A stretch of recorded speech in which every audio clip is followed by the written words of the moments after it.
Meus queridos e amados irmãos, página 117, vamos lá, página 117. Oi? Não, meu livro ficou no carro. Ah, ficou lá? Se quiser pegar, fica à vontade.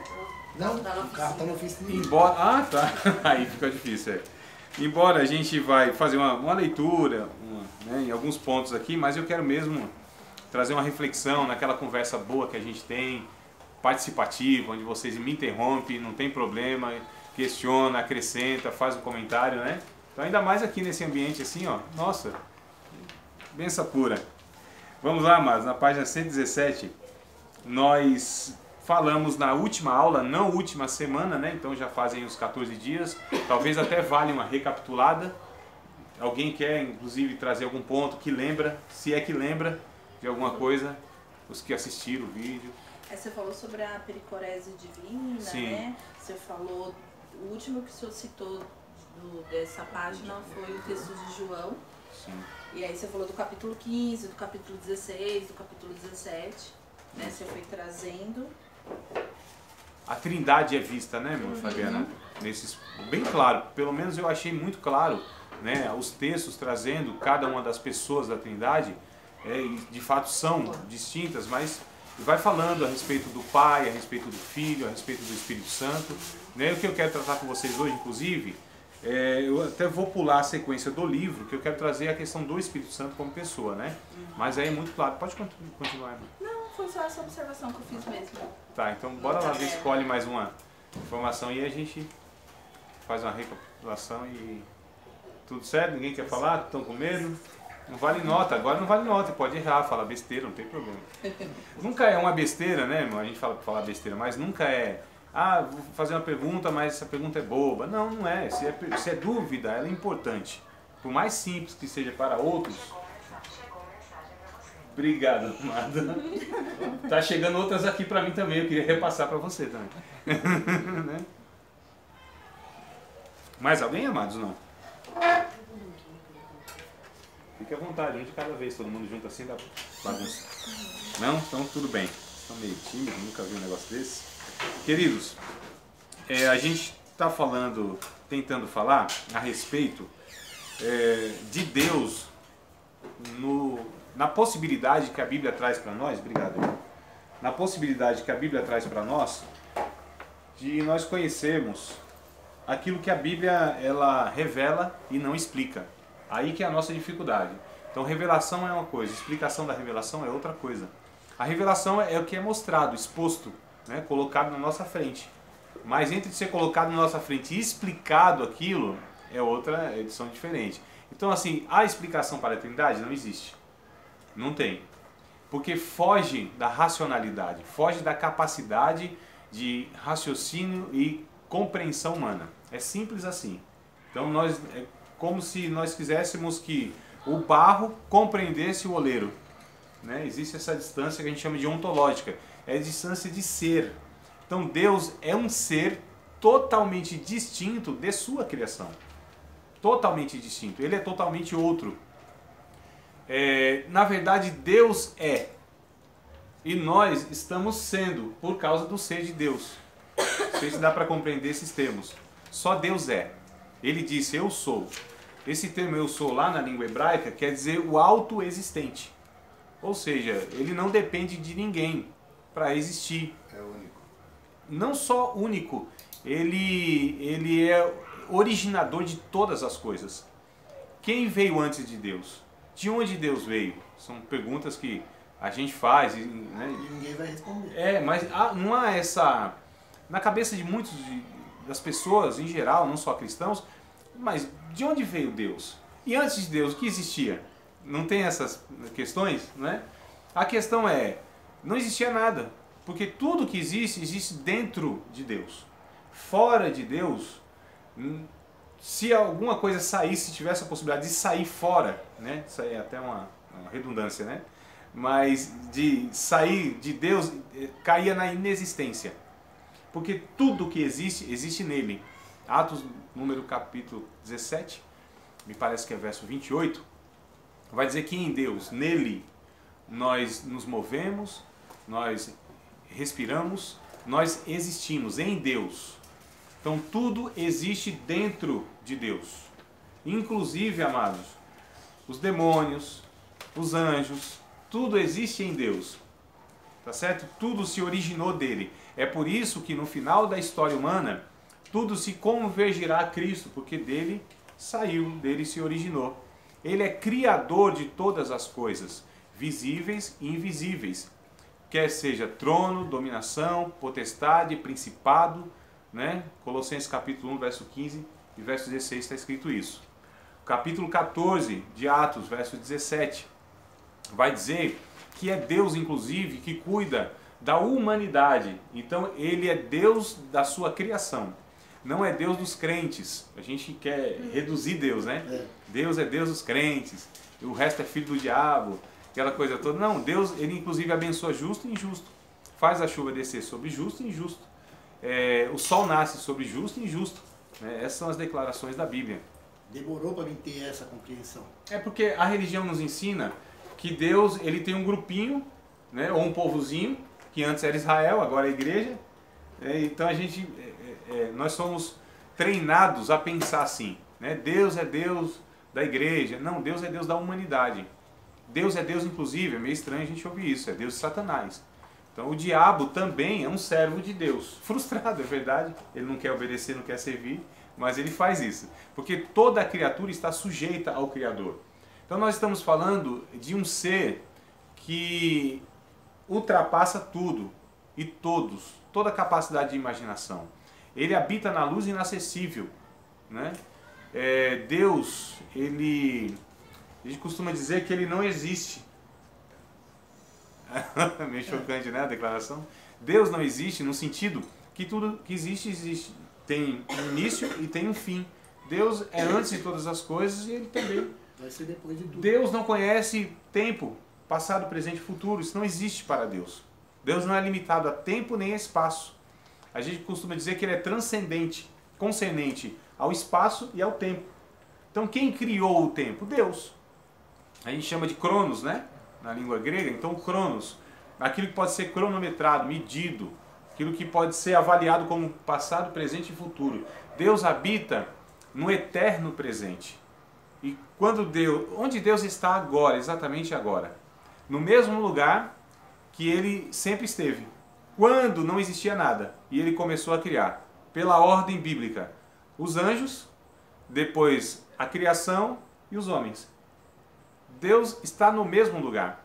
O filósofo Sócrates, se não me falha a memória, ele disse que Deus é um motor imóvel que move todas as coisas e que não é movido por ninguém.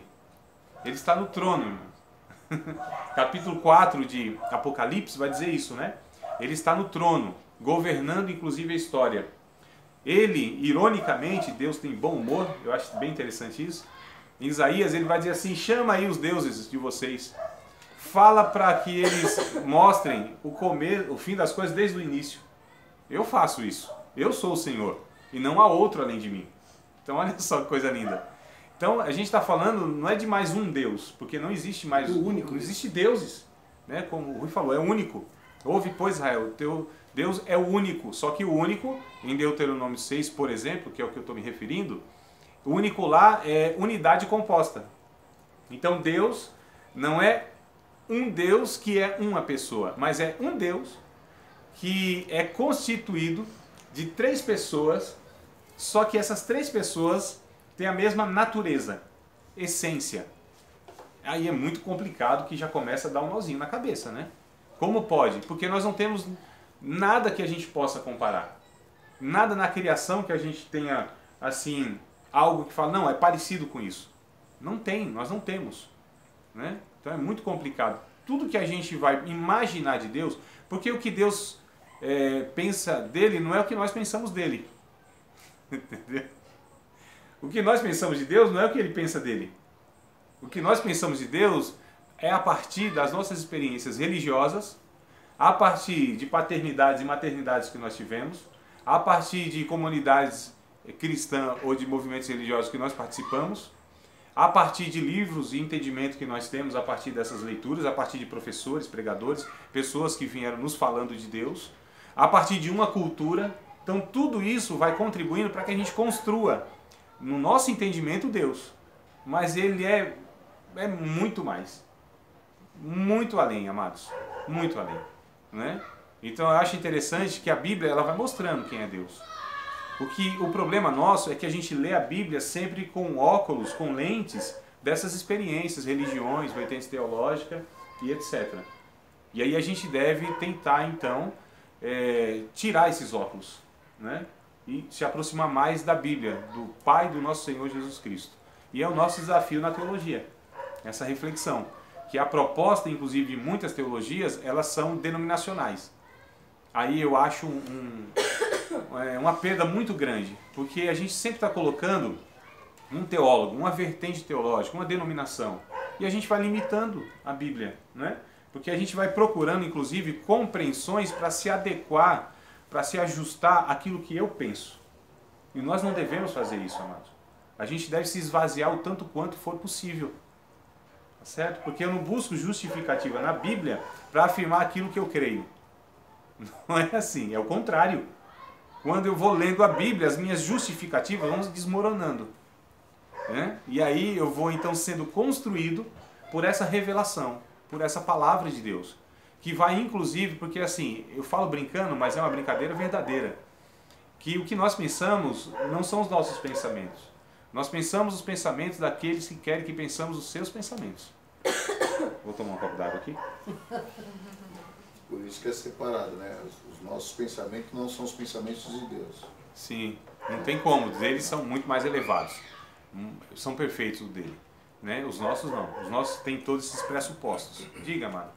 Então, eu tenho uma dúvida. O senhor falou na segunda aula do unicista, né? Que é o seu comentário dos TJs, do Voz da Verdade. Voz da Verdade. E aí o senhor citou no vídeo que eles acreditam, né, que Deus ele se manifesta como Pai, uma hora, como Filho e como Espírito Santo. Mas que é a mesma pessoa. Isso, que eles são, na verdade, monoteístas, é isso? Não, é monismo. Monismo. Monismo, é. Que eles Monismo, acreditam. né? Que Deus é uma pessoa que ora se manifesta no Pai, ora se manifesta como Filho e ora se manifesta como Espírito Santo. Mas é uma pessoa só. Ah, tá. Monismo, essa diferença, né, de nós. Que isso, somos trinitários. Nós acreditamos na Trindade. A Trindade, a confissão da igreja de 325, da igreja cristã, Tertuliano, daí de onde se origina a palavra triunidade. Né? Porque ele foi provar, na verdade, o concílio, lá, a reunião, era para provar a divindade de Cristo. Porque havia um grupo chamado de gnósticos que eles diziam que Cristo não era Deus. Jesus não era Deus.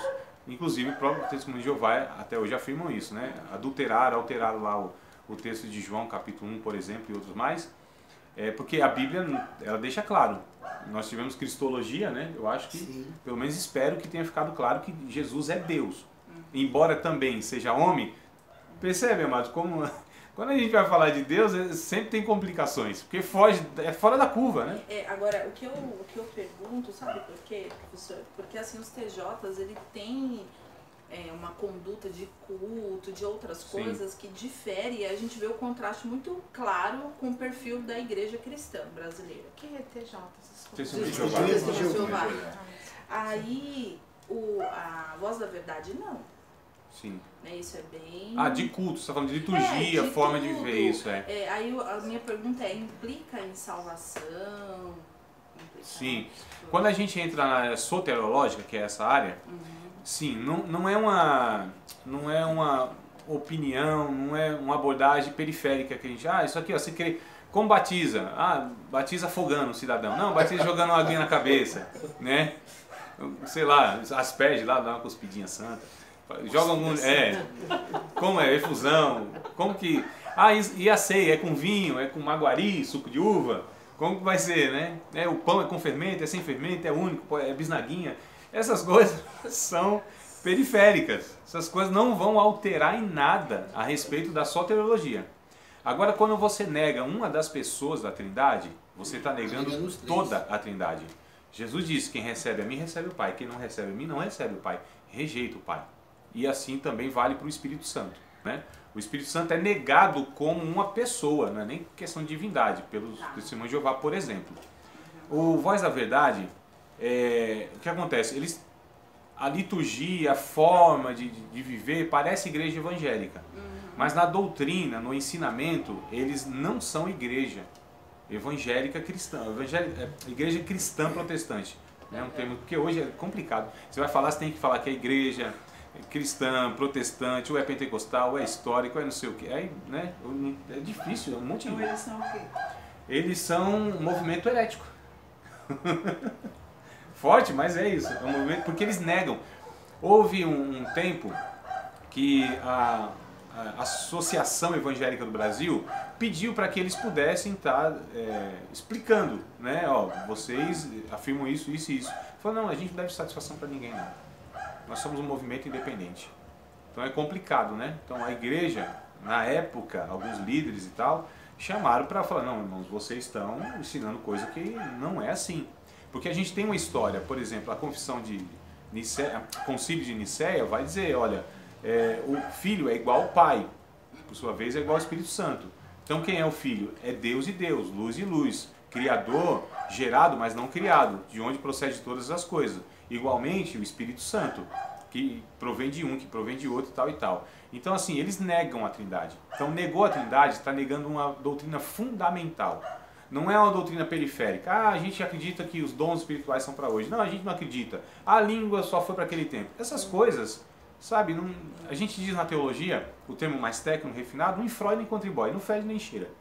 Né? Então esse é o termo que a gente usa mais refinado, assim. Coisa que não faz diferença, mano. Na salvação, para a salvação. Agora, você negar uma das pessoas da Trindade é muito complicado. Eu não digo que todo mundo que está na Voz da Verdade não é salvo. Eu não tenho condição de falar isso. Ninguém tem, na verdade. Porque tem muito cristão. Eu conheço umas duas pessoas que migraram para... Não, tem crente, Fabiana, eu acredito que em todo lugar, inclusive nas igrejas evangélicas, né? A gente encontra crente, gente salva. Brincadeira, irmão. Mas assim, toda igreja tem pessoas que de fato tiveram a experiência do novo nascimento e estão no processo de santificação e não. Então participar de uma igreja porque a igreja X é garantido e a igreja Y não é garantido, não. Agora lógico, se você pega um movimento herético, eu falo, para ter pessoas salvas ali, é muito mais difícil você pegar uma igreja que tem uma doutrina que a gente considera sadia, bíblica, né? Então, olha. Pastor, até porque a palavra diz que isso vai depender praticamente quando Jesus voltar, onde vai separar o joio do trigo. Só Jesus tem condição de fazer isso, né? Então, aí as igrejas em si vai ter várias denominações, mas não cabe a nós saber se aquele é salvo ou não. Nas nossas igrejas, onde nós congregamos, pode ter certeza, um bocado de gente é salva lá. Um bocado não é, irmão. É uma realidade.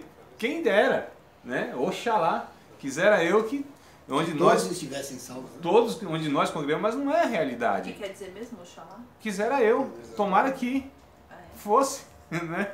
Assim, mas não é. Sabe como a gente pega, escuta falar isso lá no Centro Espírita da Macumba? Hein? Acho que é Oxalá não. um santo capeta. Agora, o que acontece, amados? O que acontece? Na verdade, o que nós temos que fazer é estar exercendo esse discernimento bíblico doutrinário, né? Então, ó, irmão, você não crê assim, assado, é complicado.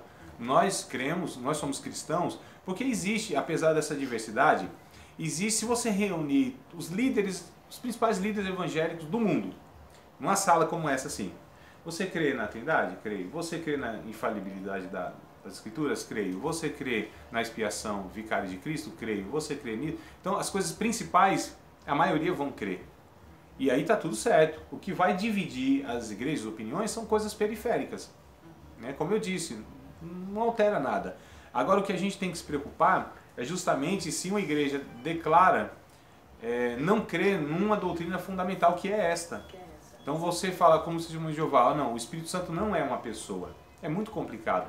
Primeiro que você não vai dar glória, então, ao Espírito Santo. E o Espírito Santo é digno de glória, mesmo da mesma forma que o Filho é, da mesma forma que o Pai é. Embora não seja para nós uma coisa tão comum dirigir a pessoa do Espírito Santo diretamente, né? Esse louvor, essa atribuição, as virtudes, né?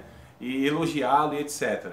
Mesmo porque, nesse processo da salvação, cada pessoa da Trindade exerce uma função distinta, embora todos em comum acordo estão nesse processo desde sempre, planejaram isso, executaram isso, e todos eles estão fazendo, só que cada um, por exemplo, o Pai, ele se manifesta no Antigo Testamento, envia o Filho por sua vez morre pela humanidade, e o Espírito Santo executa, aplica o sacrifício de Cristo nos perdidos.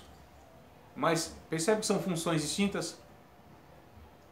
Olha que coisa linda! A gente vê a Trindade trabalhando na história humana. O que Jesus disse? Olha, o Espírito, eu vou para o Pai, eu vou rogar ao Pai que Ele envie outro Consolador, outro do mesmo tipo, a gente já falou isso na primeira e segunda aula, né? Da mesma natureza, outro Consolador para que esteja convosco, etc. e tal, e Ele me glorificará.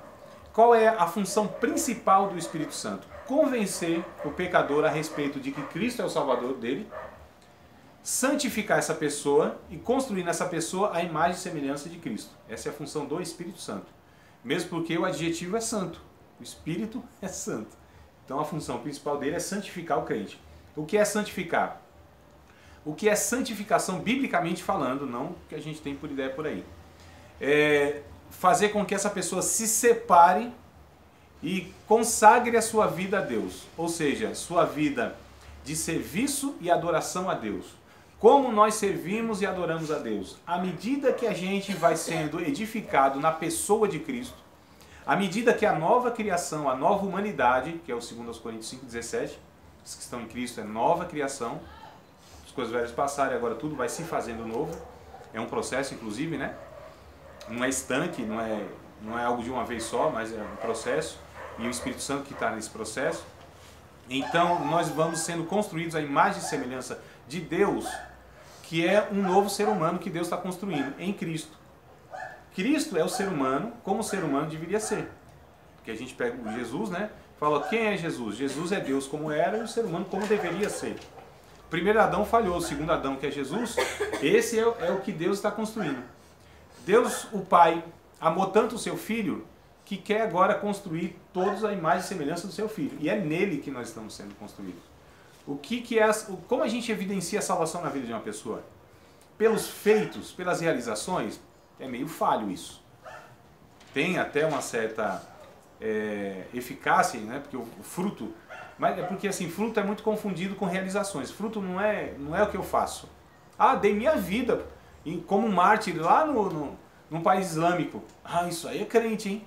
Eu falei, não. A Bíblia diz que se ele fizer isso, mas não tiver uma motivação correta de amor no coração, isso é em vão. Não é o que diz 1 Coríntios capítulo 13?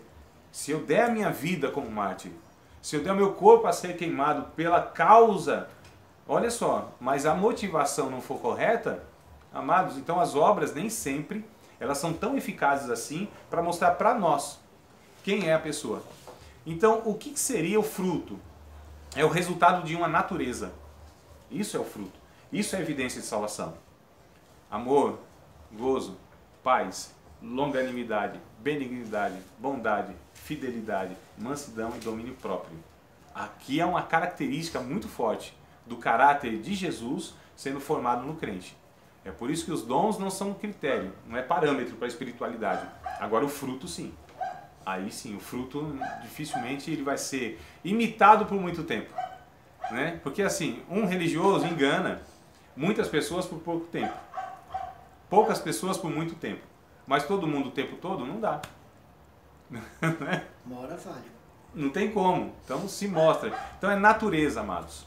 E aí, então, o Espírito Santo, que é o que eu quero enfatizar hoje na aula, é que está fazendo isso, ou seja, construindo Deus, o caráter de Deus, o Jesus humano em nós. Né? É o Espírito Santo que está fazendo isso. E é o Espírito Santo que nos leva à adoração. Se o Espírito Santo não gerar em nós adoração, não existe adoração diante de Deus genuína. Existe comportamento, e aí sim, pode ter uma liturgia, pode ter uma igreja que eles canta música que parece de crente, veste roupa que parece de crente, prega pregação que parece de crente, né? Tem lugar que parece de crente, mas não são de fato. Não é evidenciado a regeneração. Porque assim, se o Espírito Santo, 1 Coríntios capítulo 11, vai dizer que só há condição de continuar falando que Jesus é o Senhor só pelo Espírito. Né? O próprio capítulo 11, desculpa, é capítulo 12, tá? Capítulo 12 de 1 Coríntios. O próprio capítulo 12 depois vai falar, acho que é do verso 8 até o 11, sobre os dons espirituais, que é o Espírito Santo, inclusive, que distribui. A quem quer, da forma que quer, coloca esses dons no corpo da forma que quer. Verso 12 em diante vai falar que o Espírito Santo é quem mergulha, é quem imerge, é quem batiza os salvos no corpo de Cristo. É o batismo pelo Espírito que nós chamamos. Por quê? Porque só se é introduzido no corpo de Cristo, só entra no reino de Deus, só pode ver o reino de Deus, só pode experienciar o reino de Deus, aquele que nasceu de novo. E nasce do quê? Da água e do Espírito. A regeneração, então, é pelo Espírito Santo. O Espírito Santo, inclusive, é quem gera Jesus. O Espírito Santo, inclusive, é quem unge Jesus. O Espírito Santo é quem ressuscita Jesus. Olha o Espírito Santo até na vida de Jesus sendo evidenciado como sendo o agente, né?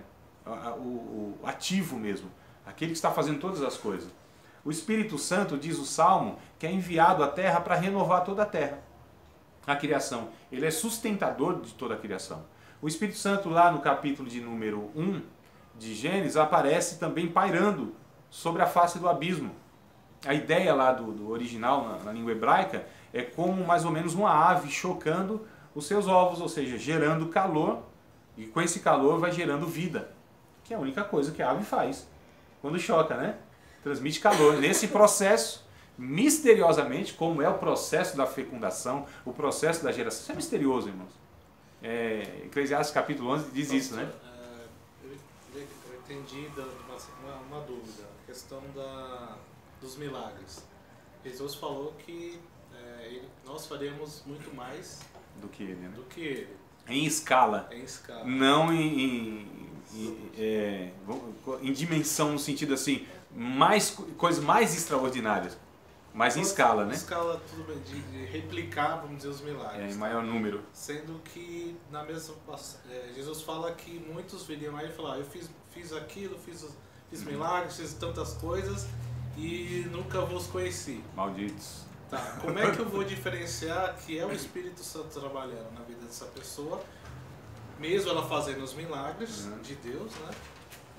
Sendo que o Espírito Santo é essa pessoa que age e através dele nós podemos fazer esse tipo de milagre. Tá. Ou não. Calma, eu tô provocando só. Eu acredito, porque de uma que certa seja... forma eu me identifico, pelo menos a gente é doutrinado a identificar aquela pessoa que está fazendo tem certos milagres e fala, meu, Deus está com aquela pessoa. Então. Mas também não pode estar com ele. Aí o Espírito Santo age como, será, no espírito do inimigo ou o espírito de Deus? Vamos lá. Então, assim, há um critério errado que é esse, né? Porque Deus usa uma pessoa, Deus aprova tudo quanto ela fala ou faz. Esse critério é o que tem prejudicado a igreja brasileira, porque dá crédito e acha que todo mundo que realiza, né, que opera os milagres, são homens de Deus. E aí eles falam coisas absurdas e fazem coisas absurdas, mesmo assim as pessoas, não, você é homem de Deus porque o Espírito usa. Então, Deus usar uma pessoa através de dons espirituais, não quer dizer que Deus aprova o que essa pessoa fala, doutrinariamente, ou que essa pessoa faz, ou seja, na forma que vive. Então, uma coisa não tem a ver com a outra. O dom, ele é para edificar, inclusive, o outro, não a própria pessoa. Então Deus usou, inclusive, animais, né? Que mérito tem os animais? Que vida de oração que tem os animais? Quando Deus usa alguém, não é por causa desse alguém, é por causa do outro que vai ser alcançado. Agora, então uma questão é essa que eu vejo que entre nós pentecostais é algo muito complicado. Não, mas não é possível. Se Deus está usando essa pessoa, Deus aprova essa pessoa. Mas não, irmãos. A gente vê biblicamente, como você citou, e a gente vê na vida de experiência. E quantas pessoas são usadas por Deus, por curas, profecias e etc., né, que são os dons mais... Jesus não foi à toa que ele pegou os dons que são mais destacados no meio pentecostal. Expulsar demônio, curar enfermos, falar a língua e profecia. Né? Como se tivesse inclusive só esse. Mas Jesus, na sua onisciência, sabia, só para vocês saberem, então, no meio de vocês tiver gente operando isso, calma, Não quer dizer que eu estou aprovando. Inclusive, se eu não conheço vocês, vocês praticam a injustiça, a iniquidade. Então a gente vê biblicamente na nossa experiência, não sei vocês se têm, se não tem, não está perdendo nada, graças a Deus, mas infelizmente eu tenho algumas experiências de pessoas que a vida dessa pessoa não condizia com o evangelho, mas mesmo assim Deus usava essa pessoa. Né? Tem um bocado por aí que eu sei, não quero citar nome, que não é ocasião agora. Se for o caso, a gente cita o nome com um propósito. Mas a questão é, então a gente precisa desmistificar isso. Ah, Deus está usando. Quer dizer o quê? Misericórdia, graça, dom. Todas essas palavras não remetem a mérito de ninguém. E o dom não é revogável. Deus dá e ele não tira. Sim, sim. Por exemplo, uma É pessoa... pra ser usado mesmo. Uma pessoa pode receber de Deus o dom da ciência da palavra, o dom da sabedoria da palavra, o ensino. Essa pessoa não perde o conhecimento, não perde a capacidade de argumentação, oratória, comunicação, desenvolvimento, convencimento. Não perde. Mesmo que ela seja incoerente. Sim. Ela Mesmo que ela tenha uma vida faz pecaminosa. E não, né, a vida dela não condiz. Sim, mesmo que ela tenha uma vida pecaminosa. Seria o caso de Salomão? Ó, Salomão, bom, é a sabedoria, né? Eu vou pegar um mais assim, que é mais pentecostal que o Salomão, que é o Sansão. O Sansão, o espírito agia assim, de uma forma que ele fala, nossa, é poder de Deus, né? Então, Sansão no Antigo Testamento, pelo que eu me lembro, o maior exemplo de manifestação do Espírito Santo com poder. Eu acho que não tem nenhum outro em todo o Antigo Testamento. Essa evidência do Espírito Santo agir com tanta ênfase, né, de uma forma tão explícita, um negócio absurdo. Tanto é que as expressões são: o Espírito vinha sobre a vida de Sansão, pegava um queixado de jumento, matava 1000 homens. E o Espírito vinha sobre a vida de Sansão, pegava as portas, os portões de Gaza e tal. Vinha o Espírito na vida de Sansão, arrebentava as cordas lá como se fosse um fio de estopa. Quando ele se arrependeu, ele pediu para o Espírito voltar para perdoar ele, que ele ia acabar com aquilo. Mas quando a gente estuda a trajetória dele, ele viveu uma vida de pecado. E o Espírito Santo continuando usando ele. Continuando usando. Então eu tenho assim um... Só deixa eu completar aqui, cara, olha que coisa interessante. E aí ele vai brincando, tendo relacionamento com várias mulheres, ou seja, ele estava infringindo uma ordens de Deus, ou lei de Deus a respeito dele, que era nazireu. Né? Ele tinha que ter algumas restrições lá. Ele, aos olhos de Israel, ele era um homem assim, consagrado mais do que os outros. Era um nazireu, foi escolhido desde o ventre da sua mãe. Então ele não podia beber bebida forte, uma série de recomendações lá. E aí o que acontece? Ele foi atropelando tudo isso, desobedecendo a Deus. Vamos viver a vida de qualquer jeito. Aí ele vai brincando com o pecado e tal, e quem lê a Bíblia fala, nossa, como que ele não percebeu isso? Dalila foi falando, foi acontecendo as coisas, ela está enganando ele e ele, assim, né? Não, Deus está me usando, olha o engano, Deus está me usando, o negócio está dando certo. Né? Eu sou o cara. Eu sou ungido de Deus, as pessoas me têm como homem de Deus e tal, é aquele auto-engano, né? E aí o que acontece? Aí eu acho que é uma das frases mais tristes que tem em toda a Bíblia, quando ele está deitado no colo de Dalila, e aí Dalila diz assim, Sansão, os filisteus vêm contra ti. E ela tinha, porque ele já tinha falado o que seria, né, a questão lá do segredo dele e tal, e ela tinha cortado os cabelos e tal dele. A força não estava nos cabelos, irmão. A questão estava na obediência dele a Deus, não é? E aí, quando ele diz assim, outra vez sairei e irei contra os filisteus. Mas mal sabia Sansão que o Espírito do Senhor já tinha se retirado dele. Brincou, viveu uma vida de pecado, irmão. Uma hora o Espírito Santo, não habito, não posso conviver com o pecado dessa forma. Porque a função do Espírito Santo é santificar a vida da pessoa. Então viver uma vida de pecado, quanto mais, não estou dizendo pecar, irmão, errar, e aí se arrepende. Estou falando de uma vida de teimosia, uma vida de pecado, uma atitude, uma postura, uma decisão que se toma. Uma vida sem arrependimento. É isso que aconteceu no caso com Sansão. Né? Então a gente percebe que há essa questão. Só para concluir o milagre, depois você entra na pergunta. Então assim, primeiro tem essa questão que a gente precisa corrigir. Dom espiritual não quer dizer nada, irmãos. Pode descer o fogo do céu, não quer dizer nada. Pode pregar para a multidão, conversões, curas, não quer dizer nada. Tá certo? Salvação é outra coisa, é outro departamento. Então tem essa questão da correção dessa ideia, né? Você tinha perguntado o que? Ah, tá, do milagre, agora eu lembrei que eu ia falar. Então tem outra que eu acho também tão importante quanto a gente entender. Que é assim, o Espírito Santo, eu não acredito, amados, que o Espírito Santo usará o Sullivan, por exemplo, para realizar um milagre, para curar o Jefferson. E essa ação, né, através do Sullivan, pelo Espírito Santo, curando o Jefferson, fará com que o Jefferson se torne mais idólatra. Então eu não acredito em milagres produzidos pelo Espírito Santo na vida de uma pessoa e essa pessoa atribuirá isso a um ídolo. Entende? A uma pessoa. Já, talvez você ia perguntar, mas e quando é feito no Espiritismo, no catolicismo? Depende.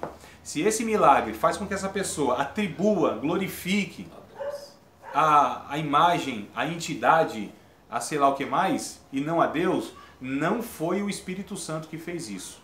Porque o Espírito Santo não é incoerente. O Espírito Santo leva as pessoas a glorificar a Deus, irmãos. A Cristo, no caso, né? Consequentemente a Deus, claro. Mas como que o Espírito Santo gerará algo e o resultado disso vai ser idolatria? Vai ser se afastar de Deus, não é incoerência? Então não tem como. Então a gente precisa desconfiar de milagres. Porque milagres o diabo também faz. Milagres, os espíritos malignos também conseguem fazer.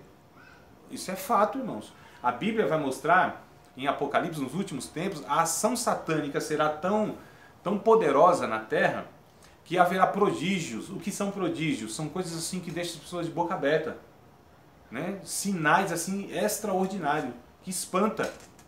Então o diabo fará isso, como já faz hoje em dia, dentro de igrejas evangélicas. Agora a gente precisa entender, amados, o caráter da Trindade, a função do Espírito Santo, o propósito, inclusive, dos milagres. Os milagres têm uma finalidade última, que está em João capítulo de número 20, nós já lemos em outras ocasiões, vamos ler de novo, né? Tu quer perguntar? Não, quanto à pergunta que ele fez, ele perguntou a respeito desse fato, eu falei, eu tenho assim um entendimento que não é o que a pessoa faz, é o que motiva ela a fazer.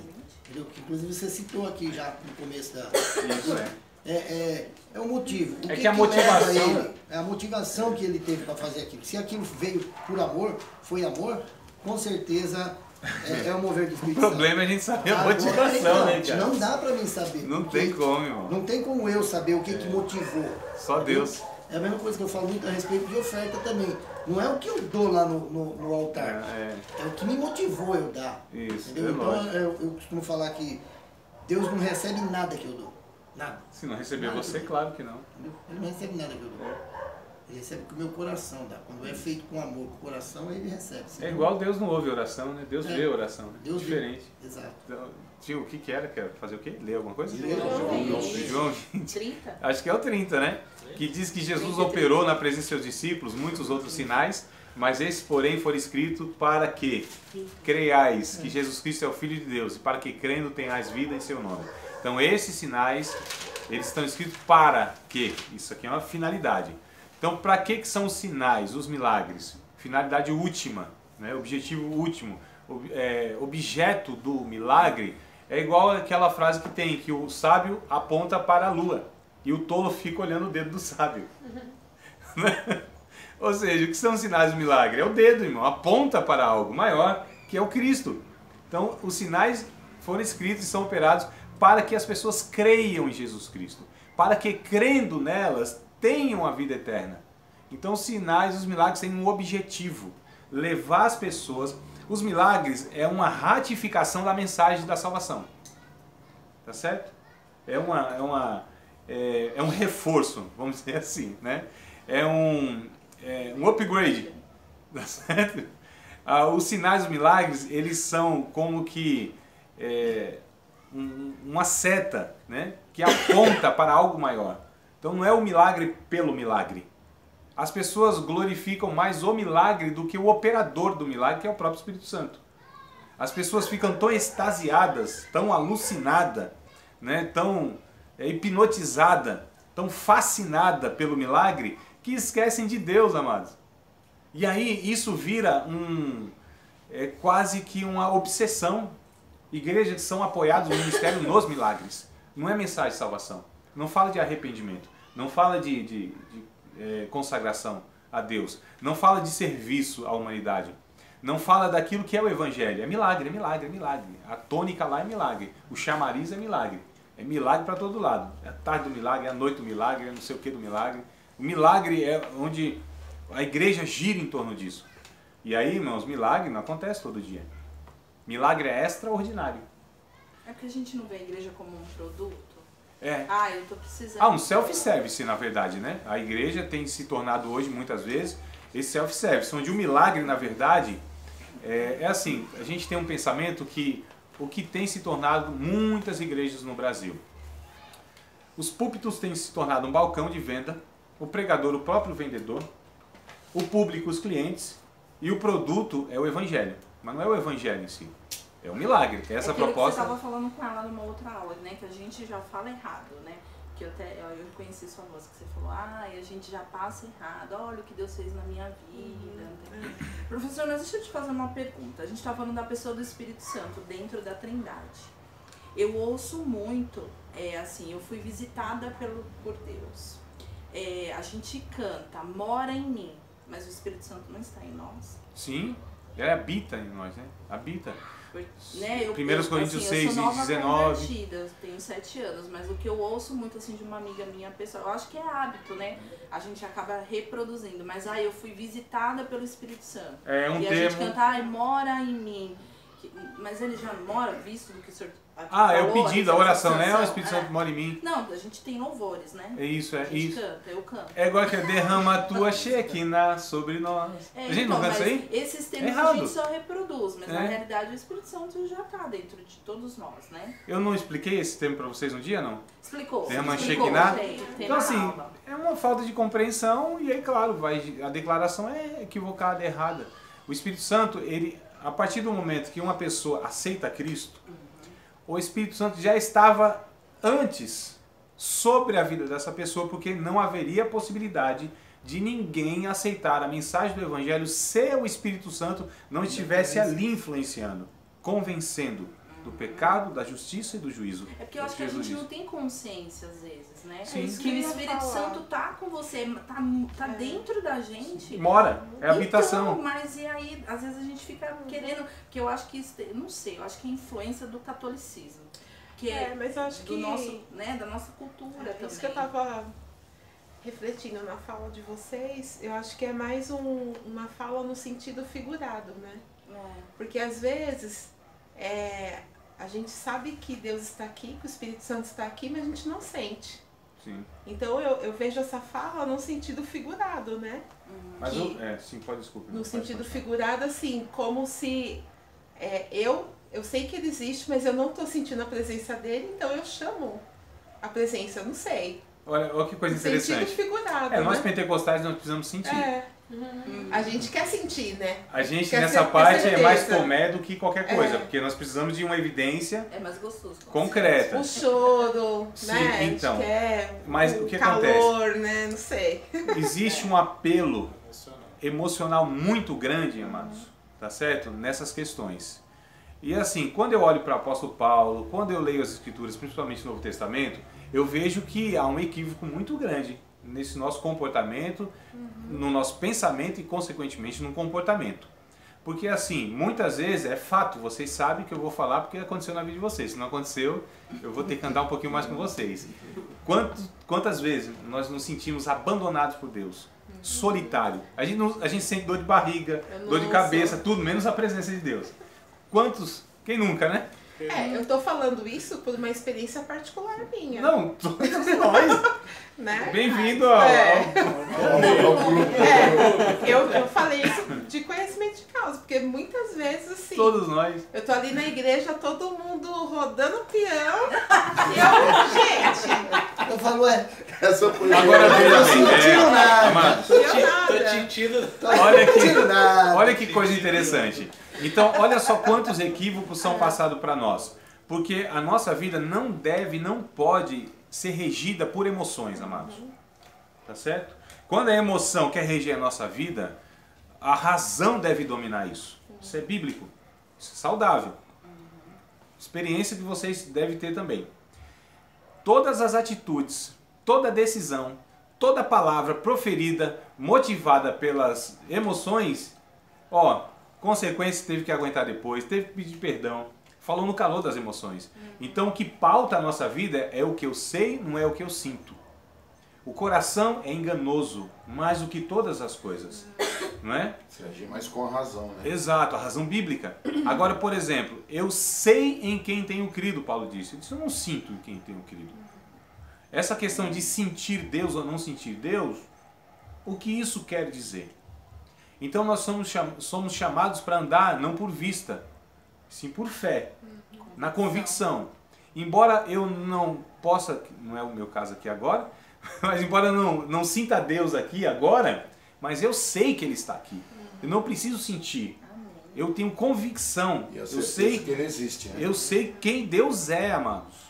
Eu sei, ainda que eu me sinta abandonado, mas eu confio na palavra dele que ele disse, eu não te deixarei, nem te desampararei. Estou com você todos os dias até a consumação do século. Embora a sensação me assalte de solidão, de abandono. Deus ora e parece que a oração não sobe do teto. Né? O céu está de bronze, a terra de ferro. Não acontece nada. Estou sozinho. Jesus passou essa situação. Deus meu, por que me desamparaste? Como um homem, ele sentiu essa dificuldade de solidão de Deus. Mas ele recuou, ele mudou essa disposição, ele continuou firme e forte no propósito, porque ele tinha uma missão de Deus. Então ele viveu e agiu por uma convicção, independente de resultados, independente de respostas aparentes de Deus, independente de sentir ou não a presença de Deus. A gente sabe, convicção. Então assim, amados, o Evangelho, ele tem que transformar isso aqui, ó, e trazer a convicção aqui. Se não, irmãos, milhares e milhões de nossos irmãos teriam recuado na perseguição, né? Nesses momentos de sequidão espiritual, de desertos espirituais, onde de fato a gente oscila e parece que não é nem crente mais. Pastor, a questão tendo a minha razão, mas o emocional ela tem que fazer parte. Sempre Porque subjugada pela razão, sempre. Mas Sempre. o quebrantamento, tá, seria errado então a gente ter um momento, um louvor, ou às vezes até a palavra de Deus, quando tipo assim, a questão do Espírito Santo agindo, quando te quebranta, quando nossos olhos são abertos, a emoção vem independente Sim, claro, da razão. não é errado. O errado é pautar a vida por isso. Então o que nossa, o culto foi abençoado? Foi porque eu chorei, senti arrepio da cervical até a cox. O culto foi uma bênção, porque nós sentimos a presença de Deus. Calma aí, amados.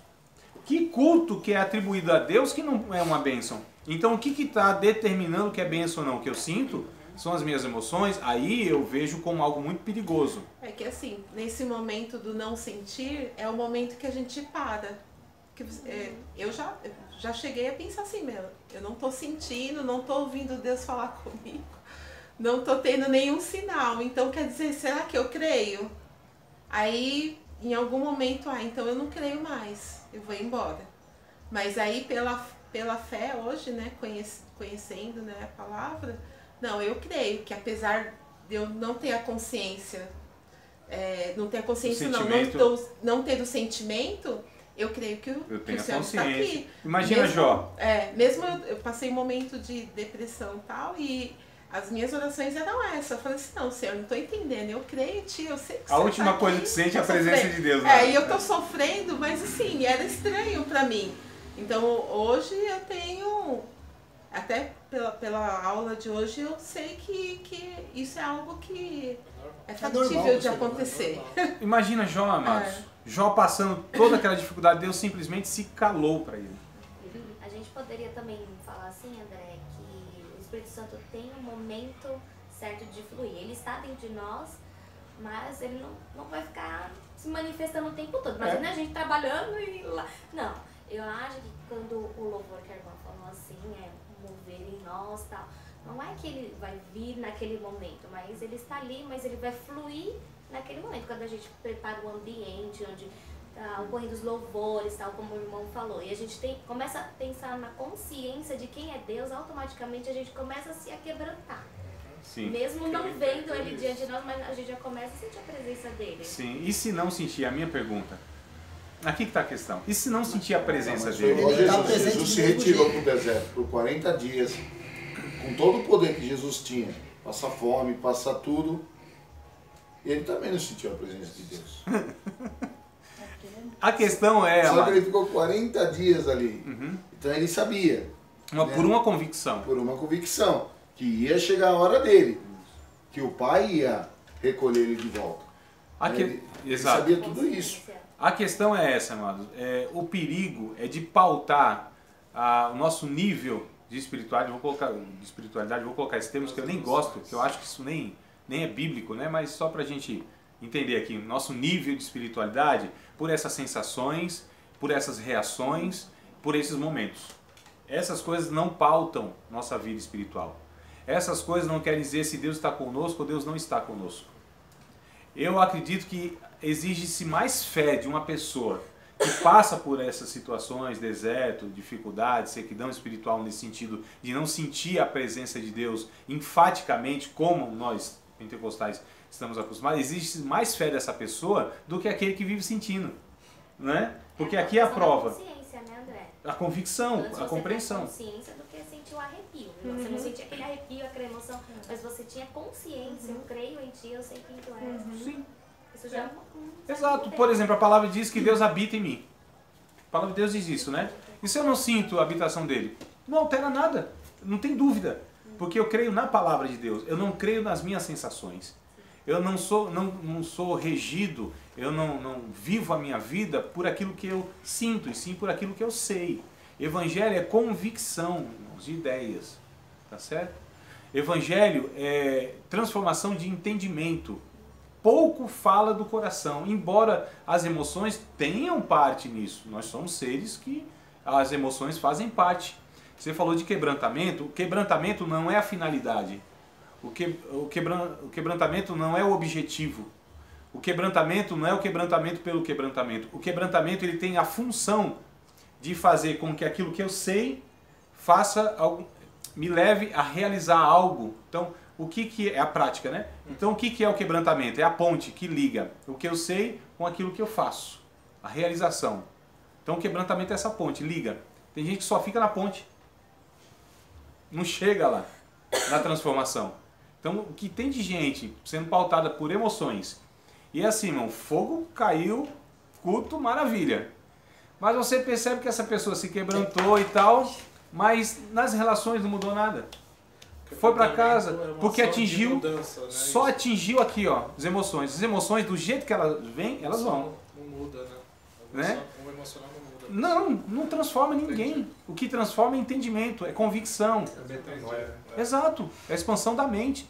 Então assim, irmãos, as pessoas que elas se dão muito esse lado emocional são pessoas, me desculpe, desequilibradas, que nunca amadurecem, sempre infantilizada, sempre precisando de mais emoções, porque acha que Deus, porque se aquilo não se repetir com a mesma intensidade, todas as vezes, eu digo que é uma abstinência, né?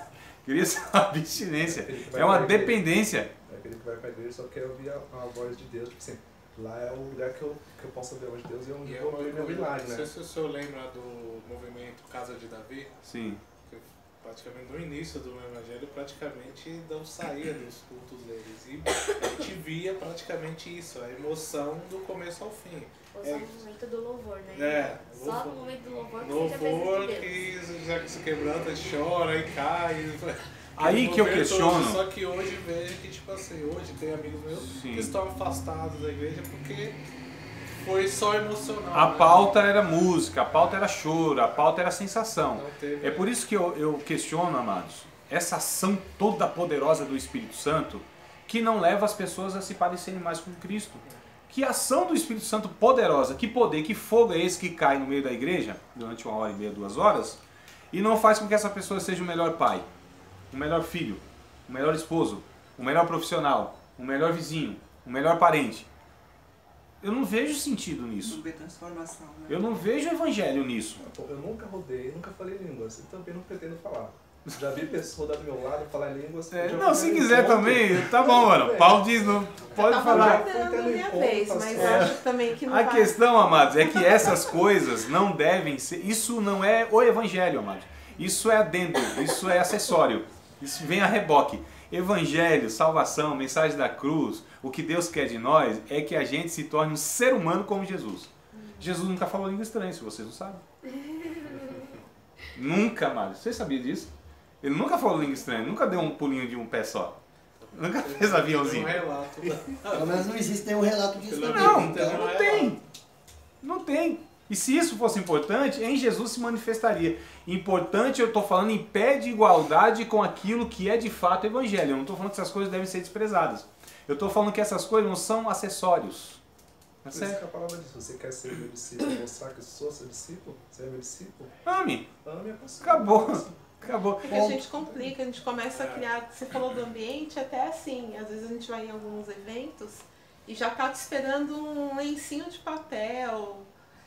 São coisas que a gente vai criando. O pastor começa a orar, o outro já vai lá atrás abrindo os braços para ele cair. Vai criando e não dá. Nesses cursos motivacionais de empresa grande, lá, por exemplo, na empresa onde eu trabalho, a luz é preparada, tem o som ambiente, tem toda uma preparação, e isso com a emoção, gente, não tem como. Irmãos, eu não quero assim entrar nesse detalhe, talvez em outra ocasião nós vamos falar de tudo isso que está chegando na igreja. Depois eu vou falar do coaching, tá certo? Do coach cristão? Eu acho que uma coisa não... É coach, cristão não pode ser. O meu jeito é coach. Pode ser um coach que é cristão e ele é um coach, mas na igreja... Então, calma que a gente vai chegar nessa ocasião, nós vamos tratar, eu vou dar, né, os meus pareceres e tal. Mas assim, a gente percebe que existe toda uma pirotecnia, né, que querem fazer. E de fato, irmãos, se vocês não sabem, existem tons... Quem é músico, quem lida com música aqui? Ninguém? Tem ninguém? Não, tem. Tem dois cantores aqui. Eita, meu Deus, varão com essa voz. Então vocês sabem, mais diretamente com música e tal, conhece música, sabe que tem tons que favorecem, inclusive, né, comportamento. Então tudo isso é estudado, tudo isso. Tem shopping, irmãos, que o que eles estão fazendo hoje? No ar-condicionado estão soltando até um certo aroma. Isso favorece para que a pessoa esteja propensa ao consumo. E o metrô com música clássica? Tudo isso, amado. Mas qual a finalidade? Exato. Então, assim, são todos recursos que são recursos humanos, que têm uma finalidade. Irritando, né? Falar sobre isso, né? Esse negócio que vocês falam que é o Espírito Santo, nada mais é do que ele tá mexendo com as suas emoções. Algumas coisas ele pode ter razão. E você acha que é o Espírito Santo e não é. Você simplesmente está numa hipnose e você não sabe. Nós, assim, amados, olha, nós vamos também tratar em outra ocasião. É porque cada coisa tem... A gente está fazendo a saladinha aqui, né? Estou tentando evitar, mas... Não tem como, né? É que o assunto tinha falado, então. Olha só, a gente vai falar sobre, por exemplo, reações de uma pessoa onde o Espírito Santo se manifesta nela com essa graça mais intensa. A reação não tem nada a ver com o Espírito Santo, tá? A gente vai entrar em outra questão, por isso que eu não quero, só para distinguir assim. Mas de fato a gente entende que o Espírito Santo, de fato, quando ele é derramado com intensidade na vida de uma pessoa, é possível que haja alguns comportamentos, etc e tal. Então não é que eu estou negando as ações do Espírito Santo por essas coisas. Eu estou dizendo, amados, que nem sempre essas evidências externas ou internas são evidências de uma ação do Espírito Santo genuína, legítima, bíblica e com a finalidade que deve ter. É essa a questão, esse é o meu ponto aqui, tá certo?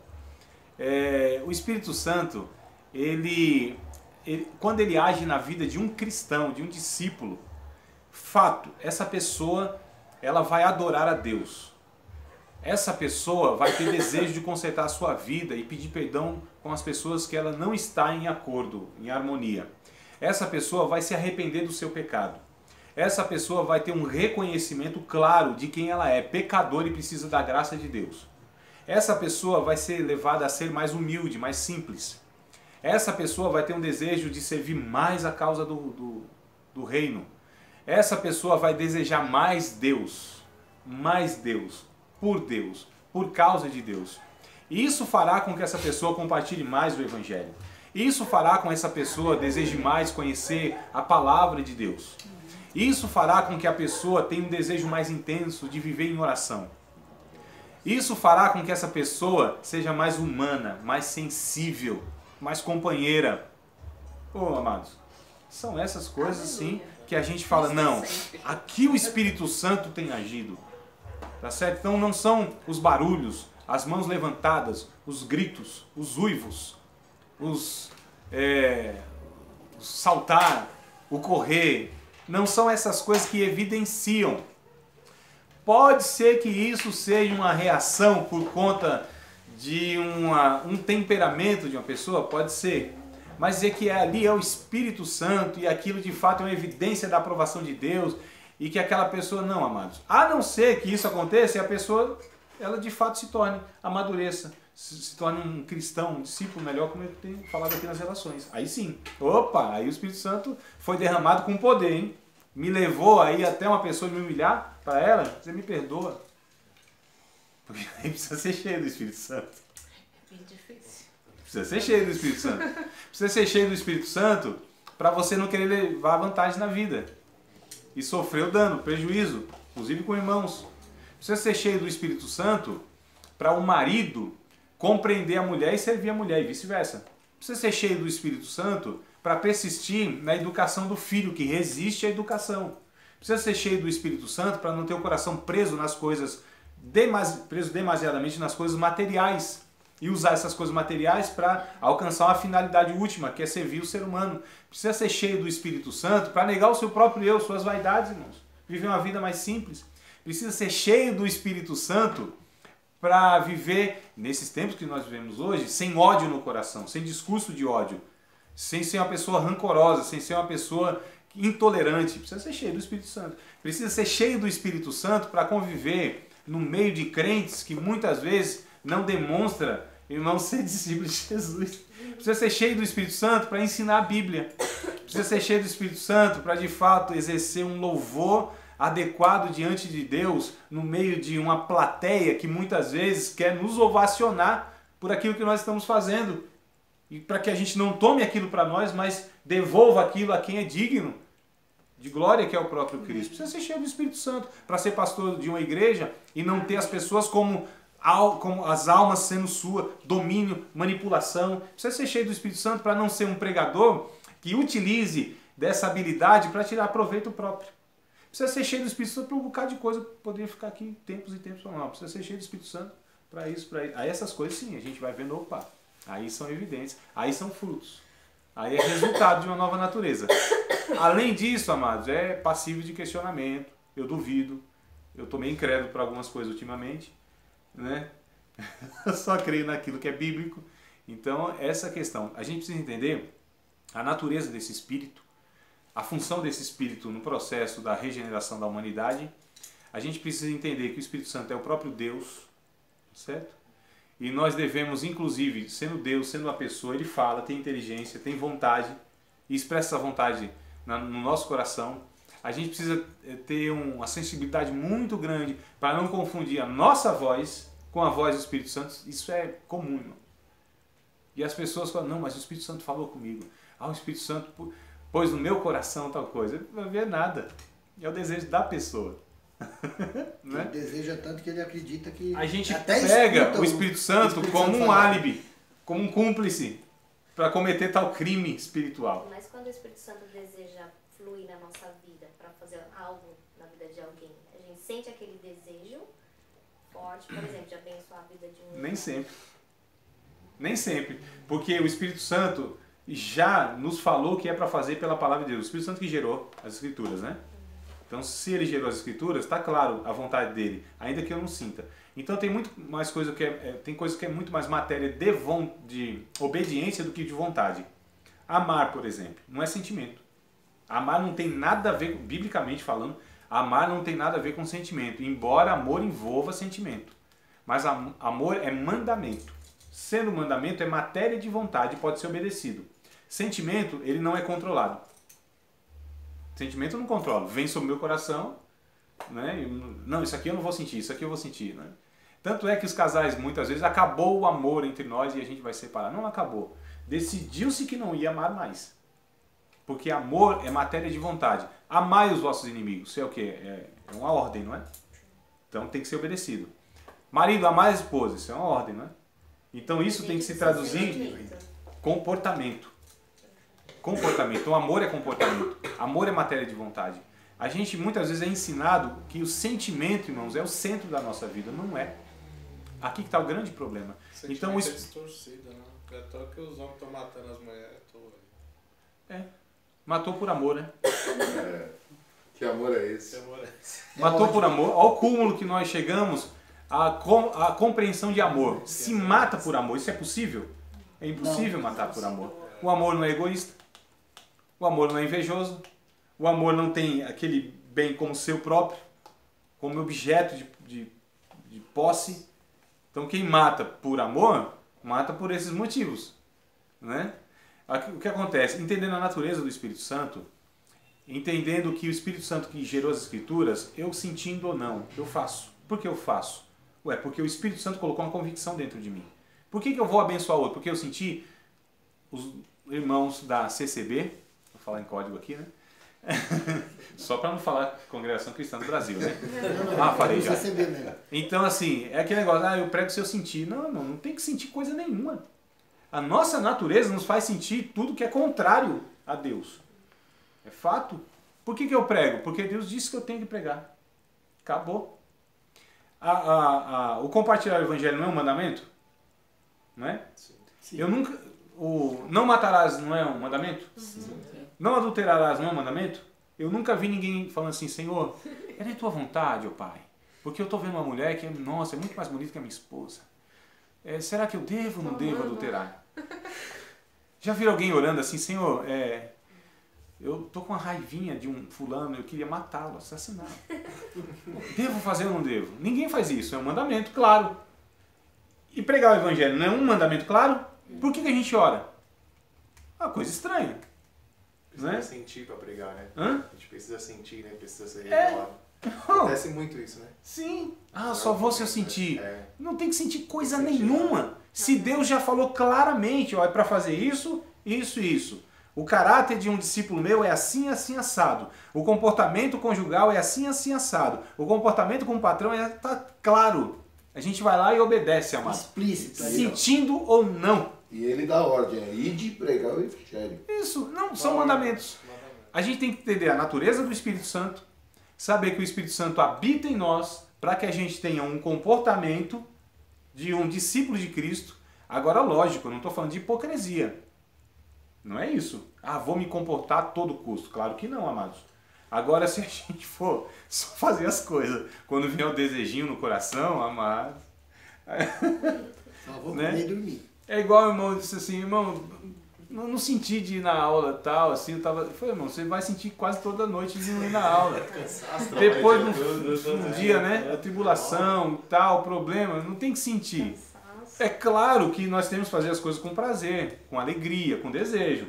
Não é uma coisa mecânica, não é uma coisa assim, religiosa, vamos fazer, porque... Fazer o quê, né? Tô aqui, tem que tocar esse trem aqui. Tô aqui, tem que fazer isso. Não é assim também, né, irmão? A gente precisa ter uma natureza onde o Espírito Santo vai gerando em nós. A questão não é gerando sentimento, é gerando natureza. Quando gera natureza, nós fazemos com prazer. Tem coisas na vida, amados, que é assim, não é prazeroso, mas é dever nosso. É que a gente nessa sociedade de prazeres, essa sociedade hedonista, essa sociedade imediatista, essa sociedade onde só vê o prazer momentâneo, então a gente está vivendo assim. Não é assim. Tem coisas que são deveres nossos. A gente faz. Não gera prazer. Quem é que tem desejo intenso? Lógico, alguns têm, graças a Deus, de acordar 4h30 da manhã e trabalhar. No dia chuvoso, frio, não é?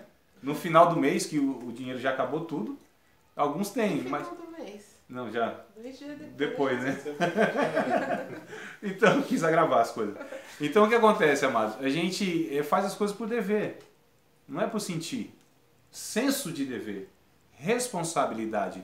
Convicção. Se vive por convicção. Não se vive por sensações. Quando se vive por sensações, nossa, a pessoa faz. Daqui a pouco, cadê a pessoa? Não faz mais. Porque acabou a sensação. Não é? Quantas pessoas a gente vê na igreja assim, que a gente chama de fogo de palha? Quantas pessoas que entram, por exemplo, numa empreitada dessa aqui de estudo, entrou por emoção, aleluia, aquela coisa toda, e depois, nossa, não estou sentindo mais, não tenho mais vontade. Não é convicção. né? Ah, não senti Deus, não sinto Deus nas aulas. Essa é uma frase Aí bem... compara com o culto, onde tem bateria, guitarra, luzinha, fumaça e um monte de coisa, é ou não é, irmão? Barulho e tal, e fala, esse negócio tá muito monótono. Muito chato esse negócio. Aí, professor frio, fala nem um hip pra lá pra trás, né? Nenhum senta na vassoura e anda, nenhum lebre come alface, Siri anda na praia, na gandaia. Fala, ainda bem que tá gravado, hein? Ih, meu Deus.